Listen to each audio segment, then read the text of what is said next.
Pull up a chair, the stories begin. Patrick and Randy are letting you in. From the desert lights where the big names are, it's big conversations, little bar. Athletes and dreamers, stars of the screen, leaders and builders, and all in between, sharing their journeys, how they've come this far. It's big conversations, little bar. Welcome to Big Conversations, Little Bar, the Coachella Valley's favorite podcast, recorded live at Skip Page's Little Bar in Palm Desert. Get ready for another fascinating hour of meeting people who make the desert city such a spectacular place to be. Now, nestled in their corner booth perch, well lubricated and raring to chat, here's Patrick Evans and Randy Florence. Well, thank you, Howard. Yes, we are back here at the great little booth in the corner of Skip Page's Little Bar for another edition of Big Conversations Little Bar. Slightly diminished conversation. Our dear friend Randy, my co-host, spiritual guru, could not be here. He had a death in the family. John McMullen, our producer, is here. Hello, John. Hello. I thought that he said not a death in the family, but I thought that it was that he was supposed to be going through obedience training with Butters? Butters. That's true. Getting ready for the big Kennel Club dog show. I think Butters is very well behaved. I think it's Randy who needs obedience training.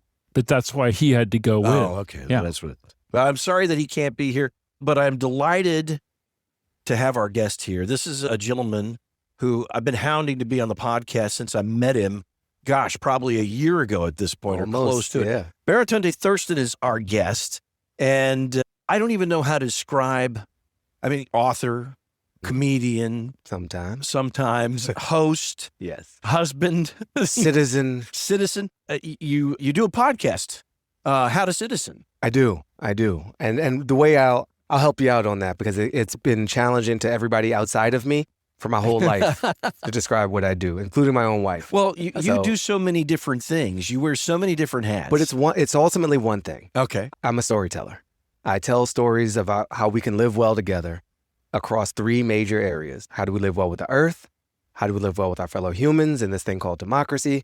How do we live well with technology and the machines?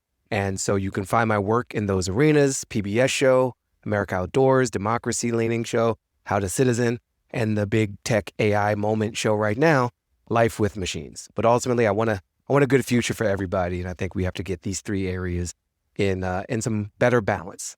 You've made that your focus, and AI obviously is having a moment, and you're diving right into this. So let's start there Sure. with Life with Machines.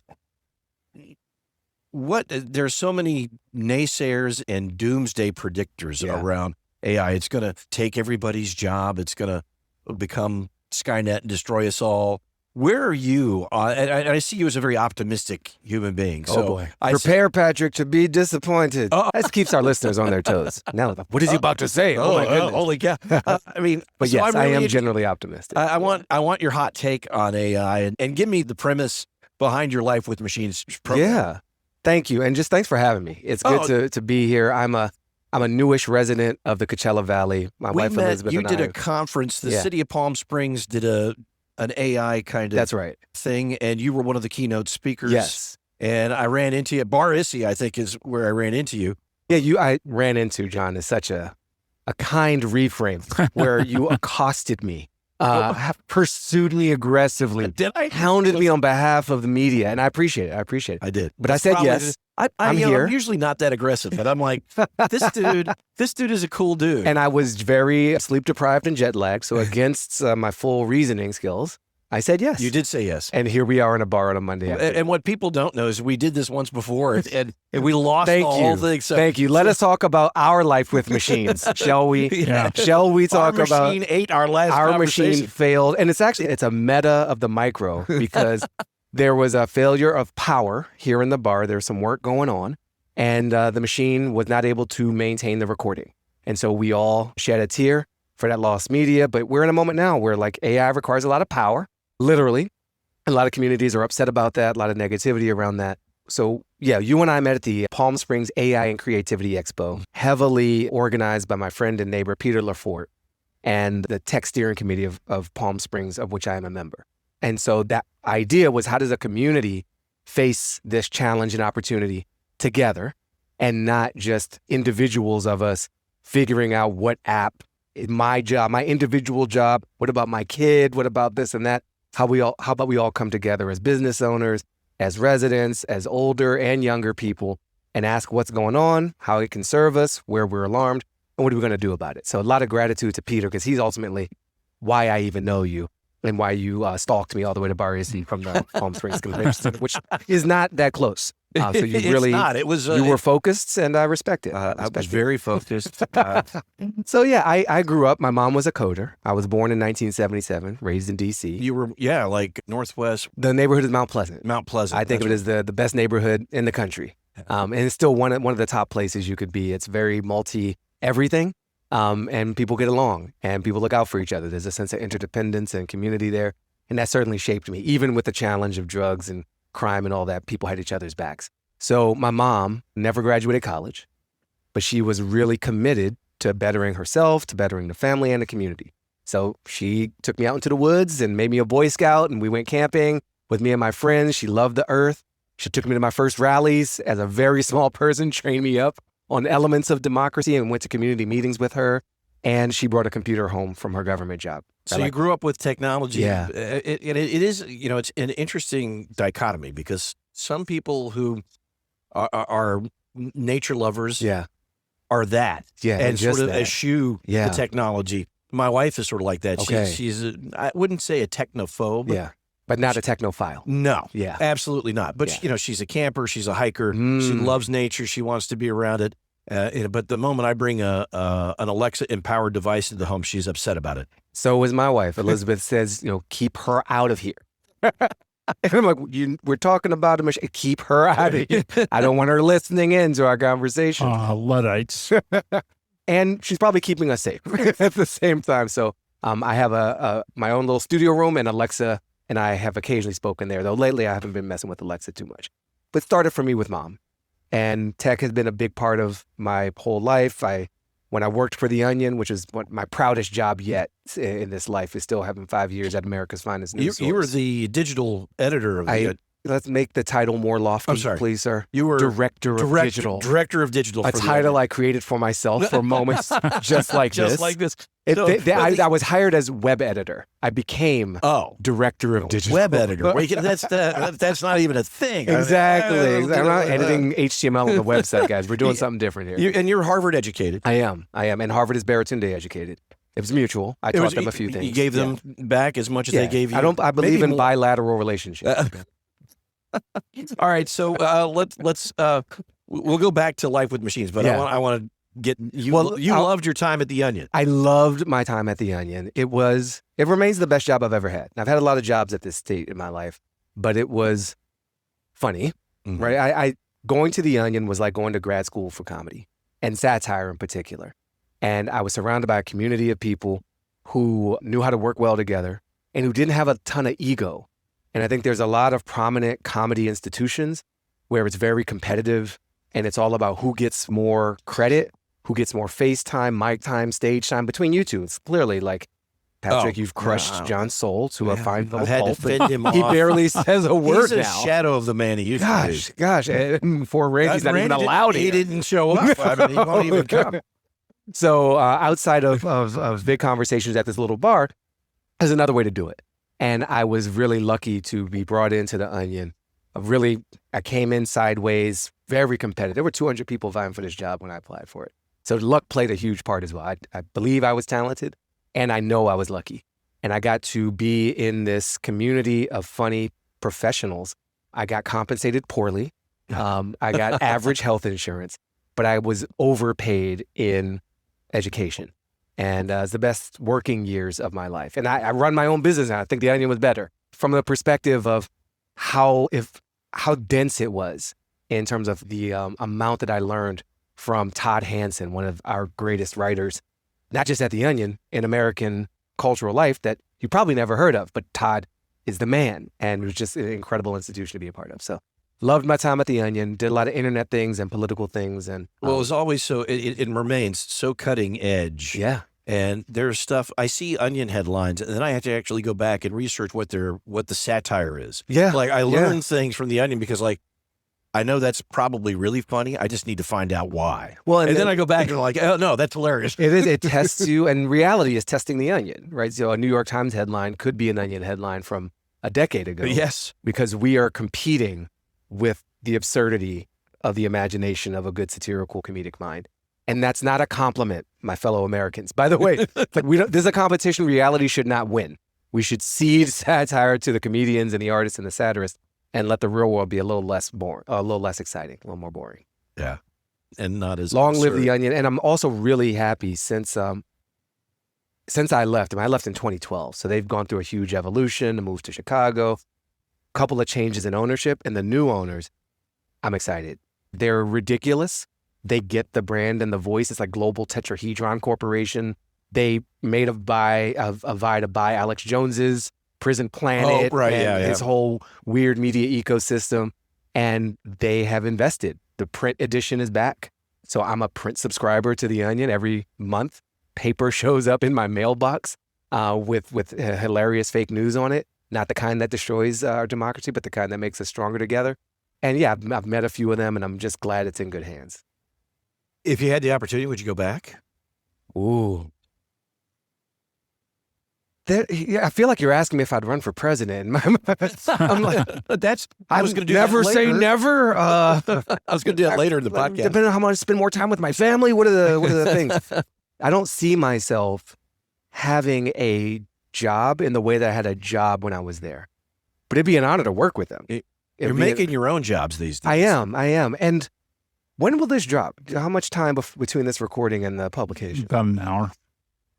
Literally. Okay. Yeah, Okay. it's going to come out almost immediately. Well, then I'll loosely tease something. I am about to launch, it's not a huge thing, but I will be doing a creative project in partnership with The Onion Oh, very cool. imminently. Okay. And it's related to AI and our technological future. And it's Are not they me. creating an AI Baratunde? So see, I'm really, if I tell you, I will have to kill you and feed your bones to the machines Wow, to power the next data center. That's And I dark, but just- now I really want the answer. I don't want that for you. I know you have people who love you. It just doesn't feel like the end you deserve or that they ask for. Yeah, but the headline, It would be a great Baratunde headline. Thurston. And The Onion is nothing if not great headline. kills podcast host, feeds his bonus to the machines. And you would get content for Life with Machines. You'd be like, That's right. also, this is the sequel, Death with Machines. How that one. Pretty good. Pretty good. All right. We got to keep doing this. By the way, I'm just going to check 15 times. Are we recording? Yeah, the power's still on. Excellent. Yeah. The light's red. I see the red light. The buttons are aglow, but I Yep. just want to make sure it's real. All right, so teasing, you're going to be Yeah. collaborating with the Onion. And that was 2012, doesn't feel like it was that long ago, but It was. you've really changed and evolved. Yeah. And they've gone through big changes. Yeah. And so we all have. The nation, the earth. Everything's right. different. So that was your favorite job. Yeah. Now you make your own jobs. Yeah. I want to get back to this Life with Machines. Sure. Yeah, let's do it. And I want to. Because you asked my hot take, and I did an effective job of dodging that, though. You didn't did. I? You completely. I mean- we went off on a 15-minute tangent, but we're back because I'm very focused. I see that. You're wearing a tie. This God. is no podcast's interview in my life has the host worn a tie.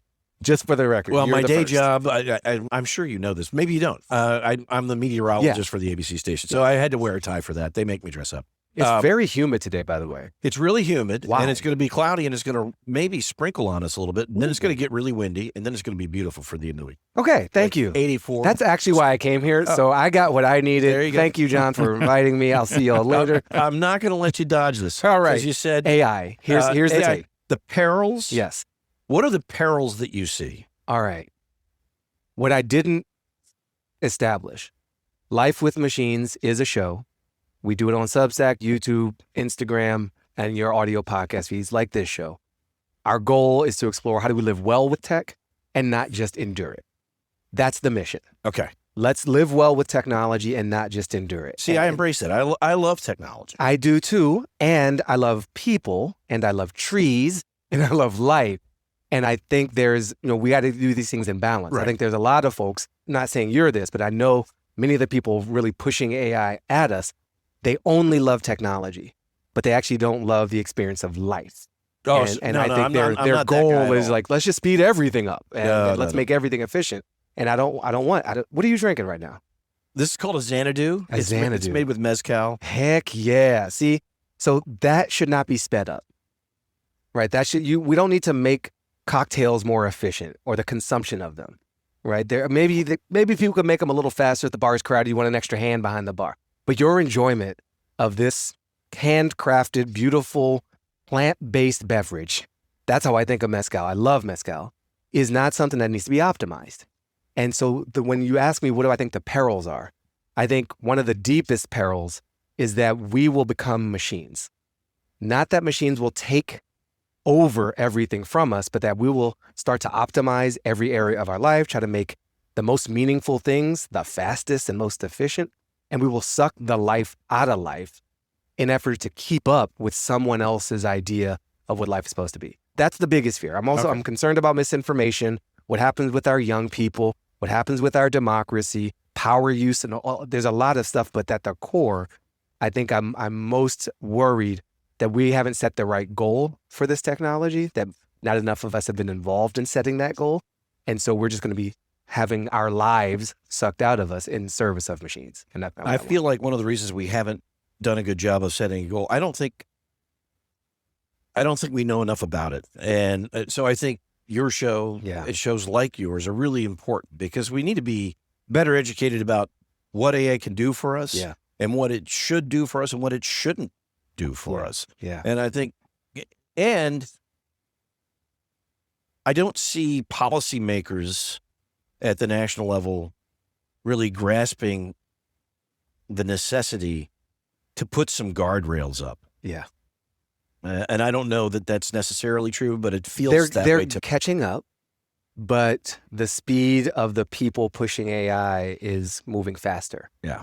And so if there's a few things I want people to try to remember from this conversation about AI. Let's start with, what is AI? All right, it's just two letters. We throw it out there a lot. And for most people, it means ChatGPT or something like it. Right. And that is not nearly a complete enough answer.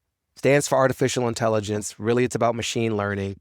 There's a high-level goal by many people promoting this to create thinking machines, and explicitly by people like Sam Altman of OpenAI, which makes ChatGPT, to create artificial general intelligence, where a machine is capable of all economically viable human work. That's their explicit goal. They wrote it on the website. So this is where the ship is pointed right now. Right. And then so I want all of us to ask, like, is that what we want? And because that's where the incentives, that's where the investors are expecting, that's how they're measuring themselves. And there's a lot of what AI is. AI is autocomplete in your text messages. It is the ability to identify faces in your photo albums. It is spell check. There's a case that just happened last week. Yes. Where a woman was misidentified and she was arrested. Yep. And for bank fraud, but it was AI misidentified her. Yeah. And they were finally able to prove that she was never anywhere where this could have taken place.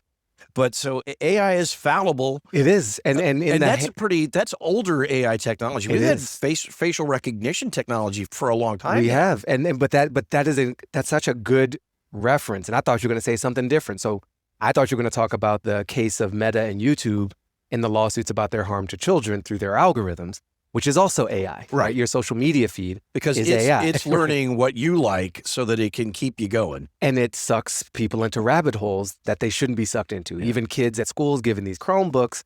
Seems like a generous offer, but there's YouTube on that, and the algorithm is amoral. And so a kid who might be starting there with a science assignment might end up in some really toxic and harmful stuff paid for by all of us. Right. And that's, again, is that our collective goal? Do we want that? Does a school superintendent really want that? So AI is a collection of technologies. Chatbots are one subset. These large language models underneath these chatbots where they predict the next token, that's the slightly more technical way, but they essentially do really fancy autocomplete. And it's so fancy and convincing that it's also useful. But there are other ways to do AI. And so that's just high-level clarification. The next thing is I want us to be really clear with the language that AI itself generally isn't doing much. I've been trying to be careful saying the people who run these companies want. Right. They say that their goal for this is. And so I'm not afraid of AI. I'm not. But you're afraid of the people. I am potentially afraid of the people. I'm definitely in strong disagreement with some of the people. And the holding of it is I use AI technologies every day, sometimes involuntarily through social media, often very consciously through products like Claude from Anthropic, which is parallel to ChatGPT. And I get great value from it. It's helped me in my home life. I'm not a home contractor. I never owned a home before living in Palm Springs. How to fix an HVAC, how to compare bids. I don't know. My dad wasn't around when I was a kid. My mom didn't know that stuff. I had no tutoring in it. And I can spend a lot of time on Reddit and I can watch a lot of YouTube videos. And I've done some of that. And I can ask this bot and they're so helpful. And I've saved thousands of dollars. That's like a tangible, practical thing. That's a really where I'm just like, my life is better. My bank account has more money than it would have.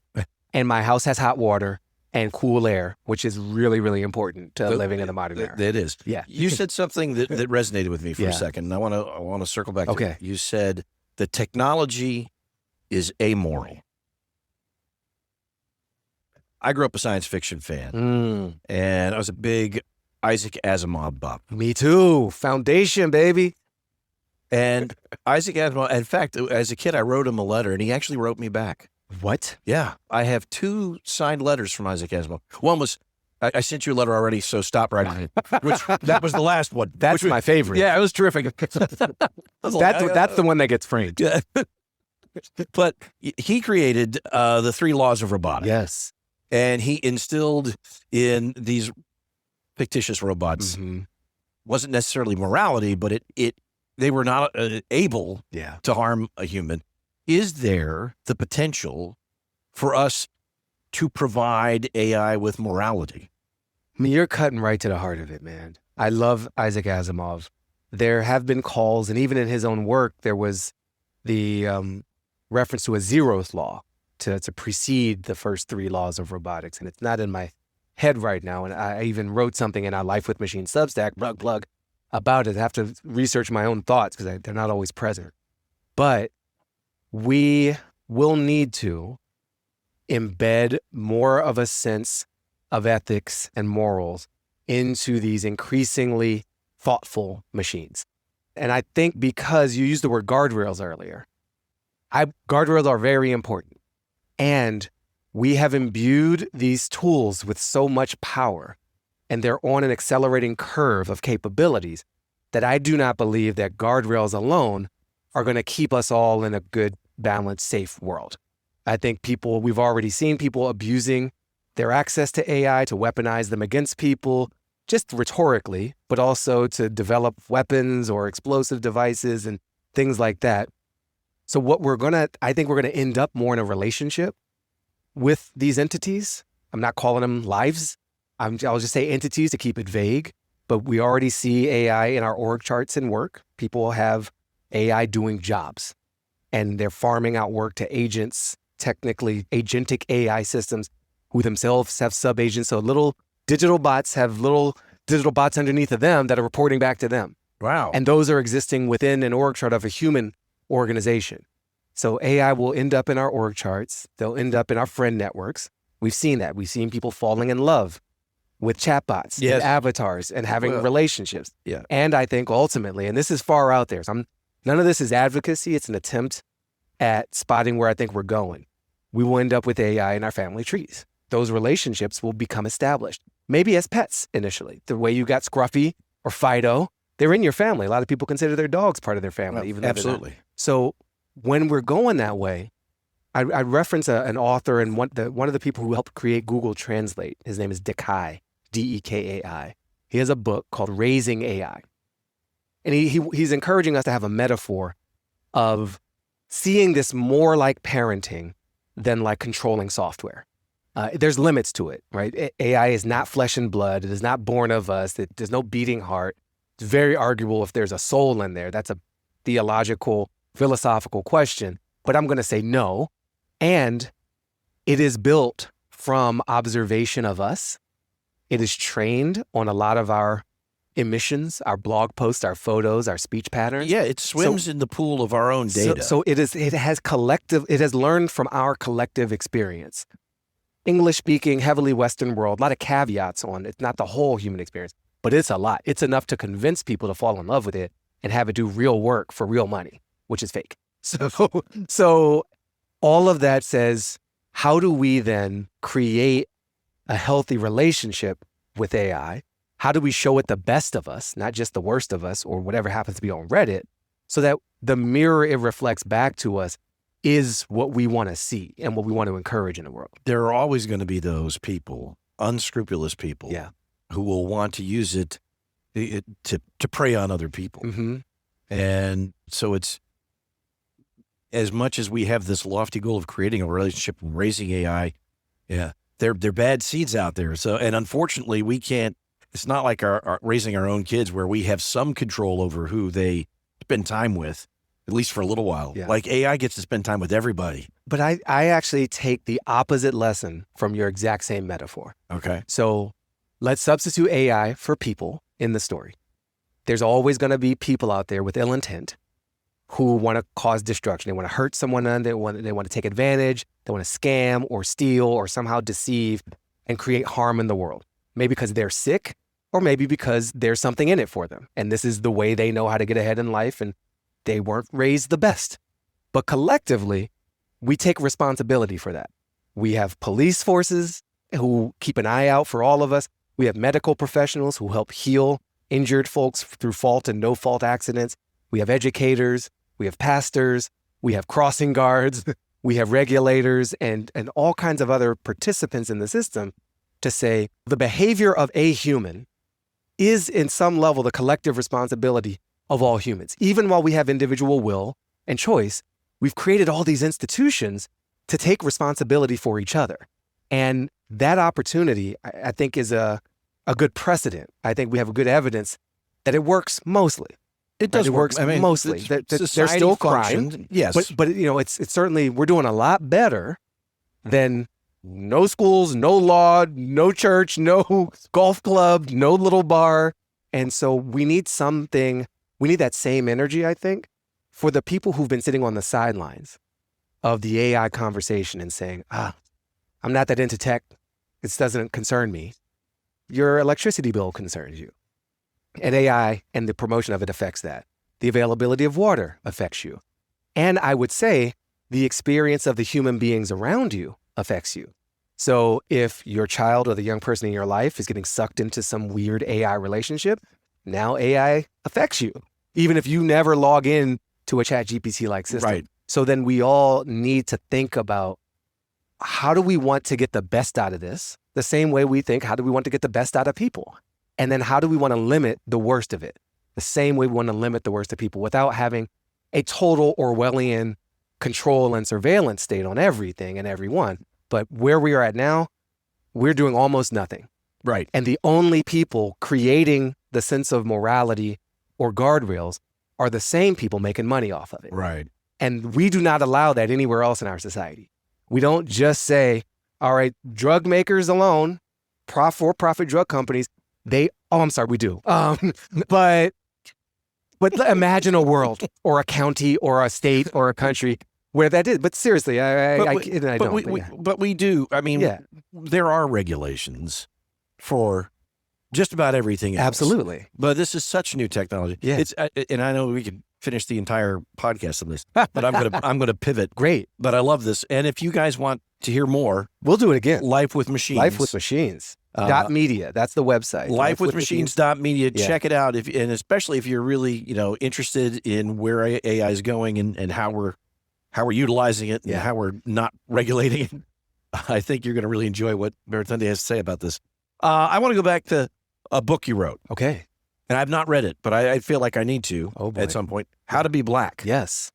Tell me the genesis of that book for you and the goal when you sat down to write that. Genesis of the book was being born Black in 1977 when I came out of my mother's body. Amazing what women do to help bring life into this world. The genesis in my own consciousness of creating a book came out of frustration at the story of what it meant to be Black from different angles. From some of my fellow Black people, there was this idea that you're not Black enough if you don't meet certain conditions, if you weren't raised in a certain way, if you don't speak a certain way or have a certain cultural fluency. There were gatekeeping on race membership. You mentioned in the discussion about the book, you took exception to people who spoke for every Black person. Right. So I wrote a book called How to Be Black. So I could speak for every you could Black speak for person. everybody. Yeah. I thought I could do it better. I wasn't in principle against the idea. I was annoyed You that just it didn't wasn't like what me. had come before you. Yeah. Let me do it. So it's pressure on the you're not Black enough side from certain Black people. And then there's pressure from the you're too Black side from non-Black people who felt threatened by Blackness, who always saw a Black person as less than or some kind of security risk. And these are experiences I've had, but they're also collective experiences that our nation has had and many parts of the world have had. So I thought, let me share my take on this through my own story. So it's a memoir. It's my coming of Blackness, as I describe it. I've shared a little bit of my mom's story with you already, raised by this really unique, special, beautiful, powerful Black woman who had a lot of her own traumatic experiences of being a Black person and a woman on top of that. And working in a field where very few women work. Absolutely. And let alone women of color. And so she had a lot to put down on a list of grievances, and she had a beautiful life. And she shared both of these with me, to fight for justice and demand what's right and call out the BS, and to be grateful and know that you're worthwhile and love yourself and love others. And so this book is me sharing some of the wisdom that I learned on that journey, mostly from her, and then the communities I was a part of. And then I did a virtual kind of panel where I interviewed 7 people for their perspective on how to be Black. So it wasn't just me. I kid about that a little bit. My name is the byline, but the book features a lot of interviews with not me. And there were 6 different types of Black people who I was all friends with. Some were born in rural places on the Eastern Shore. Some were artists. Some were in business. One was actually born on the continent of Africa, who clearly like the Blackest among us. And everything in America is technically diluted just because of all of the things that we've been through. And I interviewed one white person, partially as a joke, because I wanted a control group, and I thought this has to be scientifically sound, and I wanted to survive peer review. But also because I wanted to demonstrate that race is not just something for Black people to deal with, or people of color to deal with, or minorities to deal with, that it affects the reality of all of us. And so I wanted to invite in a white person to sit at this hypothetical table and talk about, when did you first realize you were white? Which I was asking all the Black people, when did you first realize you were Black? And there's usually some dramatic, traumatic story of like being denied a service, being called out of your name, being told you're stupid because, or you lack something because attached to your race. And so Christian Lander is his name, the white person I brought in. He has a story of his own realization of whiteness, and that's an important part of the tapestry. So that's the book. Came out in 2012, still in school districts. I was hoping it would be one of the books that got banned, but it didn't. Which means I didn't do my job. We need to work harder on that. Second edition. We'll try to get this thing done. When did you realize you were Black? Ooh, couple of moments. I mean, my mother, I have a love and a hate version. So the love version is my mother taking me to beautiful Black cultural events in DC. Starting in our house, right? She had this artwork. She had an ankh on the wall. It's an ancient symbol from northern parts of Africa. And she was always trying to reflect what our culture might be. There was a poster, Africa is a continent, not a country, just as an affirmation and a reminder. So things like that she did right in the house, and then taking me to these cultural things was, like, you're Black, and this is what it can be like, and this is the beauty of it. The negative, the hate side of that coin was on a camping trip in West Virginia. Told you my mom took me and my friends out into the woods, and first time I got called the N-word. And I think I was 7, maybe 8 years old. Me and my friend, Reginald, and I knew Reginald from Taekwondo class. And we were coming out of the water, and this kid on the shore was pointing in our direction and yelling, "There's N-words in the water, there's N-words in the water." And my first legitimate response was to look over my shoulder and be like, where? What is he talking about? And then it hit me like, he's talking about us. And then it hit me, we could really kick this little boy's ass. Like Reginald and I were coming up in the ranks pretty quick. I didn't see his family around, so, and then it's like, that's a bad idea. First, violence, not good, but also where we were in the rural mountainous areas of West Virginia, the consequences of even talking back to the little boy. Right. That was not an available choice, we felt. So we ate it. We just sucked it up and we went back to my mom. And I don't even know if we told her. Wow. I don't actually think I ever told my mother that story. It's in a book that everybody else has seen. And she wasn't alive by the time the book came out. So I don't know if she knows that. I know she has worse versions of that same story herself, though. So yeah, positive and negative. Yeah. Not helping West Virginia's reputation any. No, but you know what? Let me do West Virginia a favor. I had this beautiful outdoor show. I got to return to West Virginia in an outdoor setting with PBS to make this show America Outdoors. Mm-hmm. And we spent a week there highlighting various relationships people have to the natural world. And I was blown away by just the physical beauty of the state. It's gorgeous. Punches above its reputation for sure, because West Virginia has become a joke for a lot of people, including me. And it's like in West Virginia, if you divorce your wife, she's still your sister. Stuff like that. That's just a new job. There's so much more going on there. Did you go to Cole and the New River Gorge? I did. I was just about to tell the story. I went and did a Eric Thomas, maybe was his last name. He's a paraplegic, and he took me whitewater rafting down the New River Gorge in the first year that it was made a national park. And so we helped christen the river. And this is a very technically disabled person who is so capable of things that I can't do. I depended on him, despite the fact that I can walk. And he's not paraplegic. That was a false description. He's paralyzed from the waist down. And so he can operate his arms and his upper body, but about mid-chest down, no control whatsoever. And I was safer in his hands than he was in mine. Wow. I visited with former coal miners who became beekeepers. And they've been on this healing journey of their relationship with mountains, which they used to blow up and rip apart to fuel our life, including AI. And now they're tending to life and nurturing bees and the honey that comes from them. And some of the best honey I've ever had was former coal miners become beekeepers out of the Appalachian Beekeepers Cooperative. And so many more stories. So today's headline about West Virginia is still not sophisticated. And the story I told at the beginning pairs nicely with this one, because I had a terrible experience in West Virginia as a child and a beautiful experience as an adult. Yeah. And I think that's life, right? Yeah. Thank you, West Virginia. I'm very pained by some of you, and I'm in love with some of you. I grew up in Virginia. Yeah. And I spent some time just visiting West Virginia. And it is, it's all of its kind of core components, but it's more than that. So we're not picking on West Virginia.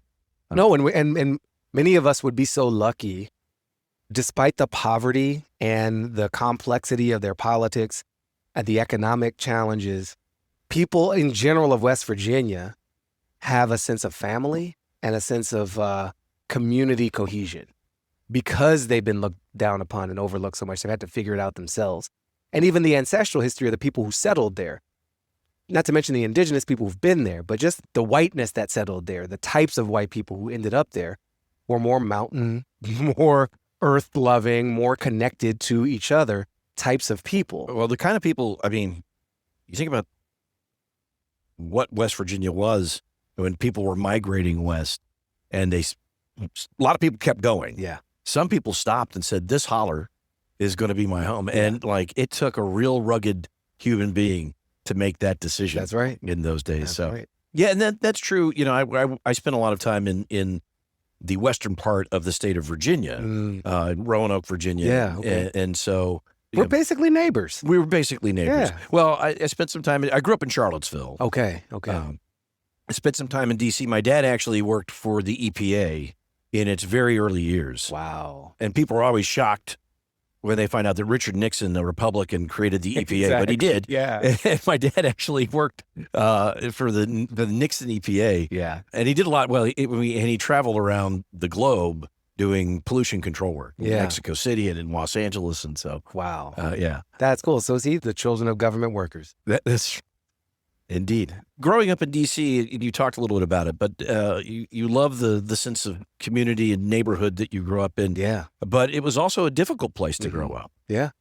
Yeah, it's a different version of a West Virginia story we just went through. There was the neighborhood I grew up in is called Mount Pleasant. It's right on the border of a neighborhood called Columbia Heights. And I grew up at 16th and Newton Streets in the northwest part of town. So anybody wants to look it up on a mapping service, you can get real specific about where I was. I was born at the end of the civil rights movement and getting into like the disco era and the 70s and the oil crisis. There's a lot of ways to mark the time, but one of the ways to mark the time is drugs. And the rise of crack cocaine in particular coincides with the rise of me as a person. I grew up with crack. And I remember a version of my neighborhood that was mostly fun and love and like good times. And then I remember a version that became literally more dangerous. I remember my friends being recruited by their older brothers into drug dealing. I remember police raids next door, across the street. I remember shootings involving rivals over territory. I would learn much later in life, within the past 3 years, in fact, went back home and talked to a classmate of mine. Months after I moved out, there was maybe the largest raid, certainly at that time, that had ever happened. It was 400 law enforcement officers descended on my block. Oh my gosh. My block. Not the whole... Right, not the neighborhood. Not Your Northwest. block. My block. Joint task force of DEA, FBI, DC police to break up a gang who I knew members of. They were my friend's older brothers. And they were involved in things well above their pay grade in terms of the levels of it. It was like cartel levels of it. There were beheadings. There was like crazy stuff. So I gotta imagine that my mother was shielding me from a lot. Like I know a lot because you can't hide everything from a child. But I just learned about this as an adult reading newspaper archives a few years ago. So that was a part of the life. How did you avoid it? Man, my mother was Arnita Lorraine Thurston. She has a whole name. She had a whole life before I was ever a thought. And she dedicated much of her life to keeping me safe. My older sister, Belinda, 9 years ahead of me. That's a huge enough gap that she was conscripted into pseudo-parenthood at times to take care of me and keep me safe. So part of what that meant is, why don't you join this Boy Scout troop and get out, go camping, be anywhere but here. Join this after-school program. I was a part of so many extracurricular programs. There was an Air and Space Club in my public elementary school, mostly Black and brown kids. We had an Air and Space Club, and I met the Tuskegee Airmen when I was like 8 years old. And we went to the Air and Space Museum on a regular basis, and I wanted to be an astronaut. That's my favorite museum. Yeah. It's so cool. So I'm out here hiking. I'm on the computer. My mom brought a computer home. So I'm spending time on the computer, spending time on trails, spending time with my friends. And then I got a job. Right? So there was no time. What was your first job? Oh, I worked in an office of a friend's mom doing stupid paperwork. The most legitimate first job I had a pay stub. Like I had to stick a thing into a machine in the wall and it stamped it. The Washington Post. Okay. I worked in something called the Copy Aid Station. It was the internal support group, mostly journalism college students. Yeah. But because of the fancy high school I ended up going to, there was like a pathway where one kid figured out how to do an internship there. And sorry, it's not an intern. That was the difference. It was just a job. Nope. It wasn't an internship. And so at the end of a long day at high school, I would clock in and work at night at the Washington Post and deliver internal memos. I'd work weekends and school breaks. And I did it for years.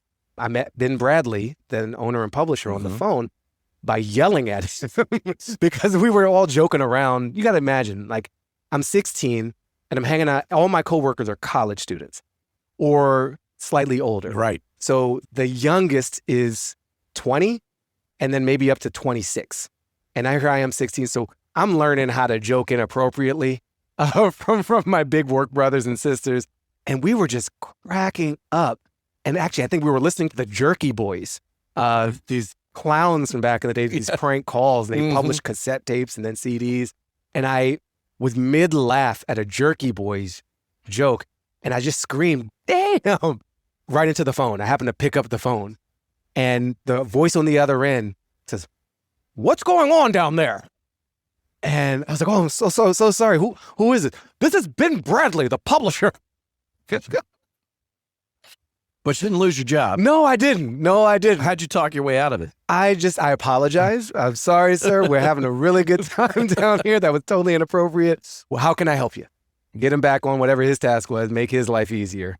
He needs to be asking much higher level questions than what are you doing down there? What are you all laughing at? Yeah. Yeah, my first work experience was in a newsroom. Wow. In the little NBC affiliate in Charlottesville, Virginia. Yeah. That's why I work in news today. But I was 16 years old, and it's really unique because everybody's older than you, and then you learn the inappropriate things that go on in workplaces. Absolutely. I used to go out after the newscast.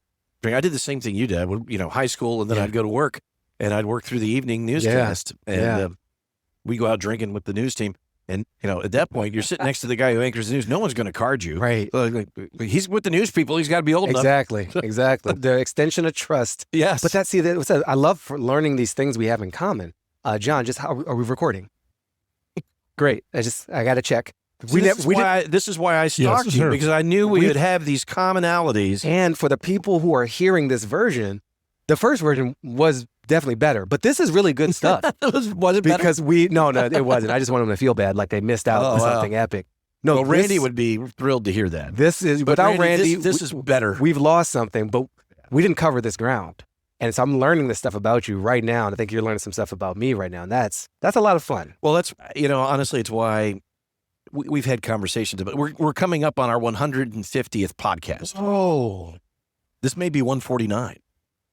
148, I think. It's 148. Okay. So yeah, the thing that I love about doing it, and we've had conversations like, are we going to keep going? We're like, there are always people to have these kinds of conversations. Yeah. And I learned so much, and it's just so refreshing to me. So that's why this is the nexus of why we do this show. I feel it right here. I feel it. Well, again, I'm glad to be doing it with you. All right. So you've got the thing with the Onion coming up. You're still deeply immersed in life with machines. Yes. What brought you to Palm Springs? And you're involved. Like, you didn't just come here and hang out. Yeah. No, I put down a mortgage and pay property taxes too. That makes us all involved. Literally invested in this community. not just Airbnb taxes for this. But you jumped on the technology. Yeah, I was dragged on by Peter, but I didn't run away. And so we came to Palm Springs. Elizabeth and I came here. She has a history here well before we even met. Okay. She and I met in 2014. I was in New York. She was in LA. And we met at a party. And it's a whole fun story. We can tell it off mic. But I want to hear what you for the sake of time. For the sake of time, I'll just say she was the second person to bring me to Palm Springs. My first trip to Palm Springs was in 2003 for a comedy conference. And those things don't go together. But somebody was making a buck off of people who were young and wanted to be better at comedy. And I was looking to learn. So I lived in Boston at the time. I found out about this conference, the California Comedy Conference in Palm Springs, California. I drove a rental car from LA, top down, blasting Outkast. I remember so much of the scene because it was something I'd never seen before. We stayed at I think whatever the Riviera is now was something else back then, but right on Indian Canyon near the northern part of town. And I had a roommate. Okay. I had a roommate who was so different from me. And he looks a lot like you. He's a bald white guy from Iowa. And you're not he was more bald than you. You still got stuff around the sides. He had nothing. And he didn't think racism existed. And he was like, why can't you guys just pull yourselves up by your bootstraps? And I was like, well, do you know how physics works? Like, if you tried doing it, have you tried pulling yourself up by your He's like, oh, I never tried that. But yeah, it doesn't work. So we had a friendly disagreement about the nature of America and racism, but we also lived together. Again, macro, micro stuff. Like, that's how the whole society tends to move forward. And then I didn't come back until Elizabeth brought me when we were dating. She had a nice relationship coming out here from LA with her girls, and one of her best friends bought a house. We were living nearby each other in Highland Park, Los Angeles, and this friend spun out and bought this house, and we started coming and visiting and doing weekends, and then we met people. So it was people that brought us here. First, the friend that brought us, and then couples around them, mostly couples, not always, some parents, some non-parents. But we just fell in love with people, and there was a core group of just amazing friends. Most of them had known each other for a long time, and they welcomed us. And so we've gone on vacations together. We support them. I mean, they're local business owners. They run, I don't know if I should put them all on blast, but they're lovely people. And come on, dude. yeah, give 'em a sure. shout out. Okay, so Adeli Lapamuk and Adnan Lapamuk. Adnan runs Consists, and Adeli runs the ice cream and shop at the Arrive Hotel. Oh, very cool. All right, you got Annalisa and Sean Hollebeck, who own Elizabeth and Prince, a retail shop right on El Paseo. Yeah. like a block from where we are right now, and in Palm Springs. You got Engen, who has Sandfish. You've got Oh, yes, of course. Patrick and Anita Service. Patrick owns one of the restaurants. Cazuelas. Las Cazuelas. It's The Terraza. Terraza of Las Cazuelas. You got Brianna and Tizok de Aslan, who grew up out here, and they have they work all these big events for the tennis tournament, beautiful floral arrangements, and political consulting work. It's just because off and on Eye on the Desert, he does a Day of the Dead event. Yeah, the Run de los Muertos. Yes, the Run de los So Muertos. we make sure to be here for Run de los Muertos, to be here for the Mobius Festival, which happens between the weekends of Coachella. We got Kenya Knight, who had a really beautiful Moroccan shop, and she was like the queen of the desert. She was one of the first people we knew to move out here full time from LA, and she's been here 20 years or something. So I think I've named somebody I left out. You can hate me because that wasn't the goal here, but it does. And Sonny, Sonny brought us out here, Sonny Brooke Jones. So that kind of crew, and there's been others who we learned since then, made it feel like home. And then we found a great house, and it was during COVID, and money didn't cost anything. So the interest rate's low, so we could never, ever, ever, ever, ever leave. No, my wife are on the same boat. She said to me not too long ago, she's like, "Oh, this is a really gorgeous house right over here," and that's not too. I'm like, "No way! Yeah. We're never leaving this house. Exactly. My mortgage is 2.75. I'm never leaving." You got us beat. So, and then Peter Lafort was one of the early people, and his wife Sally. They came in from Seattle. They've been doing back and forth, but they became full timers well before us. And Peter was part of this welcoming committee. So I was playing pickleball on a regular with Adnan and Peter, and that was some of my early community building out here. And we were talking about AI. And so it was out of those conversations that Peter was really part of the Life with Machines origin story. Because he built the thing I buried in this long conversation is beautiful. Our show, we do everything I talked about, but we also do it with AI, not just using ChatGPT to help edit scripts, with an AI character named Blair, who we created as a co-producer on the show to help us explore and experiment with what is it like to move from tool to teammate or code to colleague, because we think that's where it's going, because Peter thinks that's where it's going. And so he was experimenting with us and through us on traveling to the future and seeing what it's like. It's the same thing that got him to really push for the AI Creativity Expo in Palm Springs last year, which is coming up again this June. So how do we taste this future and decide if that's what we want to eat? You're dabbling in it. Yeah. Don't worry, John. I don't want an AI, John. I like you. Oh, thanks. I know. I hadn't told you or Randy about Fiona yet. Fiona? Ooh. Yeah. Do we have is she a co-host? She helps me. Oh. Fiona helps. See, everybody's got somebody on the side in the digital realm. So Palm Springs really attracted me for that. And then the nature was a huge part of it. And they were still learning into this, but connecting with indigenous communities, I got a good chance to do that in my youth with my mom. She had some curiosity in that regard that was respectful. America Outdoors pushed it even further. And there's one thing I'll tell you about toward the very end that I'm working on that's related to what I'm up to next. I think might We are excite close to the very end. you. Okay, great. I don't want to, we. Oh, he's like, then you should do it now if you You want to should do it now. So cue patriotic music in the background. And I will front load this by saying what I'm about to say is not political, but it is communal in that we are in the 250th birth year of the United States of America. We are indeed. The Declaration of Independence, July 4, 1776. And so 2026 is a big moment. And I've been thinking about it. I've been working with people who've been thinking about, well, how do we celebrate this? And what are we celebrating? And what do we want for the next 250 years or even the next 50 days after that? There's a lot of uncertainty going on. So there's a beautiful history of democracy that was already here before any explorers from Europe arrived. And part of who Benjamin Franklin and them, that's how you refer to the founders, by the way, Benjamin Franklin and them. Part of their crew linked up with the crews that were here, the Haudenosaunee Confederacy, to be specific by name. And so we've been working with elders from those indigenous nations, Mohawk, Oneida, Onondaga, Cayuga, Seneca, and Tuscarora, to elevate that history and expand the founding story to remind folks of what else is possible in terms of the principles we govern ourselves by. And it's really a beautiful thing to look back at U.S. history and find something surprising and good. Mostly when many of us go into these historic moments and we're like, oh, there's a massacre I didn't know about.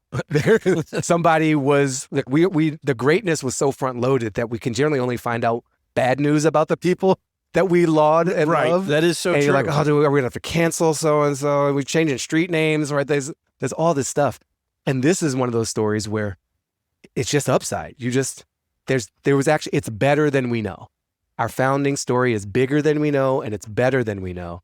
And so I've been working with a group of these folks, these elders from this history, on a book called American Indigenous Democracy, A Call for Interdependence. And it's touching on a lot of what we've talked about here, even what we've demonstrated with each other. How do we live well together? And what can we call on to give us that strength now? Because we're in a really volatile, unpredictable, too violent, and divided time. And it doesn't have to be that way. And it turns out it hasn't always been that way, even when there's been people of vast difference living in the same land. So we want to remind folks of that history, invite us into something more beautiful together. And when you do your show notes and whatnot, I'll give you the links, but that book is available. And there's a short URL if that moves you, bit.ly/AID, that's all capital, aid, and then book, lowercase. So AID book, American Indigenous Democracy book. And you can find out more and see if it tastes good to you. Is that the future you want to taste? We will put all that up Thank you. when we post this. Yeah. I know it's going to be more work for you, John, but More work, but that's going to keep him having a job. Plus, he's just going to get Fiona to do it. I know Fiona's going to end up doing it. Yeah, poor Fiona. John is making 10 other podcasts that you don't even know. I know he is. I know. I'm worried what else he's having Fiona do. I am Taxes, I hope. I am so in love with your thoughtfulness, Oh, thank you. and you are. The thing that my takeaway today is that you're so driven by people. Yeah. Not just the people you work with, but the people you surround yourself with. Yeah. And I love every time you talk about your mom, the love and the respect comes through. And it's just really impressive. Thank you for feeling that. I remembered the friend that's going to be mad that I didn't mention. Okay. Her name is Arlene. She works for in a gallery with Philip. I don't even know Phil's last name, but he owns a gallery down in Palm Desert, and Arlene is the best. You know who I'm talking. I know do, who it and I is, can't say it, but you Phil, know this town. yeah, he's been on the desert before. And I'm like, Arlene, don't be mad at me. Don't be mad at me. Don't be mad at it. It was me. I told him to name names, so it's my fault. You can be mad at me. Oh, goodness. So listen, y'all. John, thank you. Thank Randy, you. you're not here, but thank you. Patrick, thank you. It's entirely my pleasure. Yeah. And even though we had a snafu and had to do it twice, I'm kind of glad. Me too. No, I feel more connected. Look, Baratunde is probably the busiest man on earth because it took a lot of coordination to get you back in here. I quote unquote live in Palm Springs, but I travel a lot. But I will tell you, it was so worth it. Oh, I'm glad to hear that. So worth it. Great. To get you back in here. And in our 150, I don't think we've ever actually repeated it. This actually is episode number 149. Whoo, right on the precipice. All right. Right on the precipice. I went and just checked it. Okay, so thank you very much for being part of our first 150 episodes.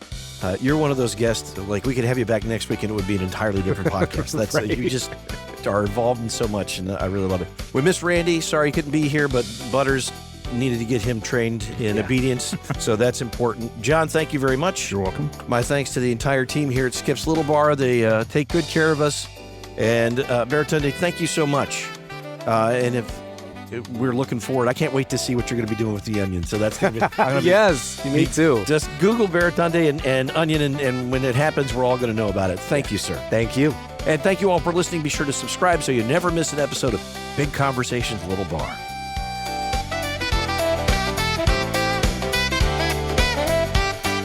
Big Conversations, Little Bar is a production of the Mutual Broadcasting System. This podcast is available in audio and video format. Visit our website at www.bigconversationslittle.bar.com. New episodes are released every Monday.